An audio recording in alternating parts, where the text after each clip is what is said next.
आज की कहानी आखिरी धड़कन।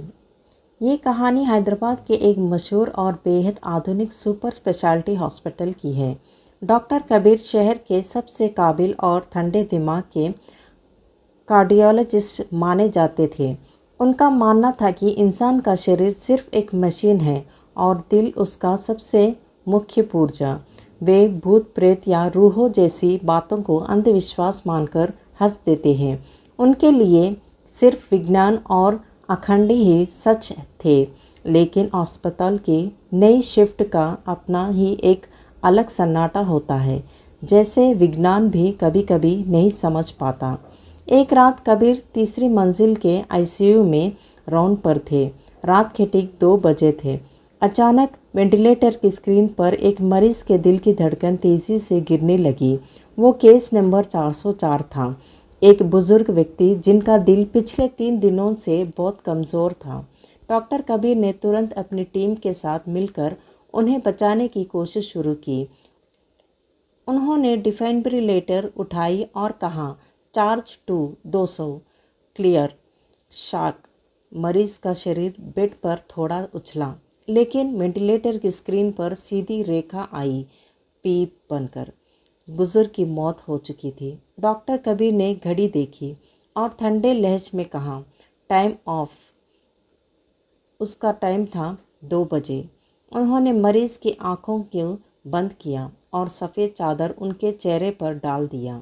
बाकी का स्टाफ शव को मॉर्चरी ले जाने की तैयारी करने लगा और कबीर अपने कैबिन में आकर बैठ गए।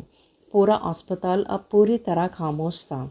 कबीर ने थकान मिटाने के लिए अपने गले में लटका स्टेथोस्कोप मेज़ पर रख दिया।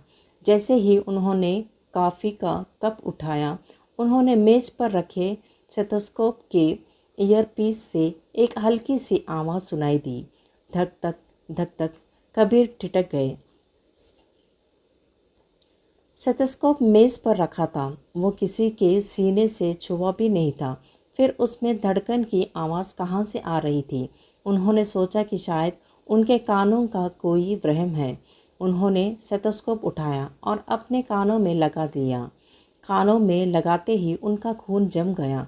स्टेथोस्कोप में सिर्फ धड़कन की नहीं आ रही थी, बल्कि उसके पीछे से एक बहुत ही बूढ़ी हांफती हुई आवाज़ आ रही थी, डॉक्टर साहब, आपने समय गलत नोट किया है। मेरा दिल अभी भी धड़क रहा है। वो ठीक उसी बुजुर्ग की आवाज़ थी जिसे कबीर ने कुछ मिनट पहले मृत घोषित किया था। कबीर ने घबराकर स्टेथोस्कोप कान से निकाल फेंक दिया। वे तुरंत कैबिन से बाहर आए और वार्ड बॉय को आवाज़ दी, लेकिन कॉरिडोर में कोई नहीं था। चारों तरफ अजीब सा पीली अंधेरा था। वे ये देखने के लिए लिफ्ट की तरफ भागे कि क्या उस मरीज़ की बॉडी को नीचे ले जाया गया या नहीं। उन्होंने लिफ्ट का बटन दबाया। लिफ्ट आई। दरवाज़ा खुला। लिफ्ट के अंदर कोई नहीं था, लेकिन फर्श पर बर्फ़ जैसी ठंडा पानी फैल हुआ था। जैसे ही कबीर अंदर घुसे, लिफ्ट का बटन अपने आप दब गया। लिफ्ट नीचे जाने लगी। अचानक तीसरी और बेसमेंट के बीच में लिफ्ट रुक गई। बत्तियां चपचपाने लगी। लिफ्ट के भीतर लगे डिजिटल डिस्प्ले पर फ्लोर का नंबर 404 लिखा हुआ आने लगा, जबकि अस्पताल में सिर्फ 5 ही मंजिलें थीं। तभी लिफ्ट की छत से पानी की बूंदें कबीर के कोट पर गिरने लगी। कबीर ने ऊपर देखा। लिफ्ट की छत से वही चादर लिपटी हुई थी जो उन्होंने मृत्यु मरीज के चेहरे पर डाली थी, और उस चादर के पीछे से 2 चूजी हुई सफ़ेद आंखें सीधे नीचे कबीर को देख रही थी। लिफ्ट का दरवाज़ा एक झटके से खुला, लेकिन सामने बेसमेंट नहीं था। सामने वही आईसीयू वार्ड था, पर वहाँ की सारी मशीनें बंद थी और खिड़कियों के बाहर शहर की रोशनियाँ गायब थी। सिर्फ एक अनंत काल अंधेरा था। आईसीयू के बेड नंबर 404 पर वो सफ़ेद चादर अभी भी रखी थी। कबीर के पैर अपने आप उस बेड की तरफ बढ़ने लगे, जैसे कोई अदृश्य ताकत उन्हें खींच रही हो। उन्होंने कांपते हाथों से चादर उठाई। बेड पर बुजुर्ग की लाश लेटी हुई थी, लेकिन उनके सीने के बीचों बीच एक गहरा सर्जिकल कट लगा हुआ था। जैसे किसी ने उनका सीने को चीर दिया हो। कबीर ने ध्यान से देखा, सीने के अंदर दिल गायब था। वो जगह पूरी तरह खाली और खाली था। तभी कबीर को अपने ही सीने में एक भयानक दर्द महसूस हुआ। उन्होंने अपने स्टेथोस्कोप को अपने सीने पर रखा। उनके अपने दिल की धड़कन गायब हो चुकी थी। उनके ठीक पीछे वही बुजुर्ग खड़े थे। उनके हाथ में कबीर का असली धड़कता हुआ दिल था। उन्होंने मुस्कुराते हुए कहा, विज्ञान कहता है कि मशीन का पुर्ज खराब हो तो बदल देना चाहिए। शुक्रिया डॉक्टर साहब, आपका दिल बहुत अच्छे से काम कर रहा है। अगली सुबह जब नाइट शिफ्ट ख़त्म हुई तो अस्पताल के स्टाफ ने डॉक्टर कबीर को उनके कैबिन की कुर्सी पर बैठा हुआ पाया। उनकी आंखें खुली थी और चेहरे पर खौफ साफ दिख रहा था। जब डॉक्टरों ने उनकी जांच की तो वे हैरान रह गए।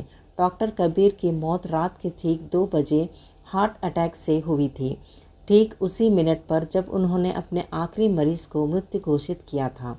अस्पताल के लोगों के लिए ये सिर्फ एक इत्तेफाक था, लेकिन आज अगर कोई डॉक्टर उस अस्पताल के कैबिन में रात को अकेले ड्यूटी करता है तो उसे मेज़ पर रखे स्टेथोस्कोप से एक धीमी सी धड़कन सुनाई देती है, जिसके बाद एक नौजवान डॉक्टर की रुआसी आवाज़ आती है, क्या कोई मेरी शिफ्ट बदल सकता है? ये बहुत ठंडा है। केबिन की दीवार पर टांगी घड़ी की सुइयां अब रात के ठीक 2 बजे पर आकर रुक चुकी थी। कमरे की बत्तियां बुझ गई और अब केवल डॉक्टर कबीर की मेज़ पर रखा वो पुराना स्टेथोस्कोप एक नीली ठंडी रोशनी में चमक रहा था। डॉक्टर कबीर फर्श पर पड़े थे। वे चाहकर भी अपने हाथ पैर नहीं हिल पा रहे थे। उनका अपना सीना बिल्कुल सुन्न हो चुका था, जैसे वहाँ कुछ था ही नहीं।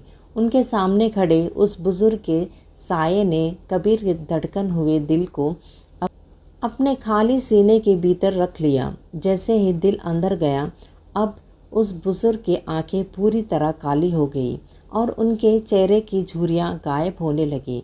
उन्होंने कबीर की तरफ देखा और एक ठंडी मुस्कान के साथ कहा, डॉक्टर, तुमने मेडिकल साइंस की किताबों में सिर्फ जिंदा शरीरों को जिंदा रखना सीखा।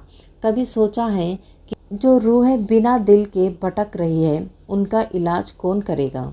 तभी कैबिन का कंप्यूटर अपने आप चालू हो गया। स्क्रीन पर अस्पताल का पेशेंट रिकॉर्ड स्क्रीन हुआ था। कबीर ने धुंधली होती आंखों से देखा कि केस नंबर 404 की जगह अब उनका खुद का नाम डॉक्टर कबीर टाइप हो रहा था। अचानक पूरे अस्पताल के स्पीकर से एक इमरजेंसी अनाउंसमेंट गूंज रही थी। कोड लूप, आईसीयू कैबिन में कोड लूप, डॉक्टर कबीर को तुरंत सहायता की ज़रूरत है। कबीर को गलियारे में डॉक्टरों और नर्सों के भागने की आवाज़ें सुनाई दे रही थी। दरवाज़ा खुला और उनकी खुद की जूनियर टीम के डॉक्टर अंदर भागे। लेकिन अजीब बात यह थी कि वे सब कबीर के शरीर के आर पार निकल रहे थे, जैसे कबीर वहाँ थे ही नहीं। तभी कबीर ने देखा कि टीम के डॉक्टर फर्श पर नहीं बल्कि कैबिन की मुख्य कुर्सी पर बैठे एक शरीर को सीपीआर दे रहे थे। वो शरीर किसी और का नहीं बल्कि खुद डॉक्टर कबीर का था। कबीर समझ गए कि वो अपनी ही मौत के गवाह बन रहे थे। उनका वजूद अब उस कुर्सी पर बैठे बेजान शरीर से अलग हो चुका था। पास ही खड़ा वो बुजुर्ग का साया धीरे धीरे धुएं में बदलने लगा था। उसने कबीर से कहा, अब इस अस्पताल को तुम्हारी ज़रूरत है कबीर। जब अगली रात कोई नया डॉक्टर यहाँ किसी की मौत का गलत वक्त लिखेगा तो तुम्हें उसका दिल रोकना होगा। सुबह के ठीक 8 बजे जब नया स्टाफ ड्यूटी पर आया तो अस्पताल के गलियारों में सन्नाटा था। डॉक्टर कबीर का शव मॉर्चरी में भेजा दिया गया था। मेडिकल रिपोर्ट में मौत का कारण अचानक आया गंभीर कार्डियक अरेस्ट की वजह लिखा गया था। एक नए युवा सर्जन ने ले ली है। वे भी कबीर की तरह ही विज्ञान पर अंध भरोसा करते हैं और रूहों की बातों को बकवास मानते हैं। कल रात वो नए डॉक्टर अपने कैबिन में बैठे एक मरीज की फाइल देख रहे थे। रात के ठीक 2 बजे अचानक कमरे की बत्तियां जपजपाई और मेज़ पर रखे उनके स्टेथोस्कोप की ईयरपीस से एक बहुत ही धीमी हाँफती हुई नौजवान आवाज़ सुनाई दी। चेक 1 2 डॉक्टर, अपनी घड़ी देखो, मौत का वक्त पास आ रहा है। जैसे ही उस नए डॉक्टर ने घबराकर सामने लगे आईने में देखा, उन्होंने अपने ठीक पीछे डॉक्टर कबीर का धुंधला साया खड़ा दिखा दिया, जिसके हाथ में एक सर्जिकल ब्लेड था और सीने की जगह सिर्फ एक गहरा काला गड्ढा था।